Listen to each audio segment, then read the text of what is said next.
वज़ीर ममलिकत ज़रताज गुल का कहना है कि नून लीग अपना एतमाद खो चुकी, सियासी मौत मर चुकी है। शरीफ फैमिली ने कौम का पैसा लूटा, मुल्क को कर्जों के दलदल में धकेला।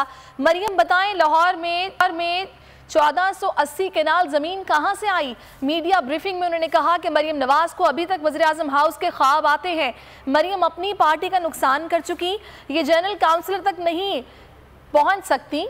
पार्लिमानी सेक्रेटरी कंवल शोज़ेब बोली, नून लीग के यूट्यूबर्स का कारकुन ने पहले बशीर मेमन का प्लांटेड प्रोग्राम किया, यूट्यूब के बाद मखसूस चैनल प्रोग्राम उस पर चलाया गया। सवाल उठता है कि जज अरशद मलिक की वीडियो मरियम नवाज तक किसने पहुंचाई? वज़ीर आज़म हाउस में मीडिया सेल नून लीग दौर में बनाया गया। मरियम नवाज जो हैं वो पहले ही अपना और अपनी पार्टी का हद तक नुकसान कर चुकी हैं और उनके जो बयानात हैं वो जिस दिन उनकी पेशी होती है, जिस दिन उनकी ज़मानत होती है, जिस दिन उनकी गिरफ्तारी होती है, हर रोज़ उनके बयानात उसके मुताबिक चेंज होते रहते हैं। ये जो नालायक खातून है ये ख़ुद तो काउंसलर भी नहीं बन सकती है।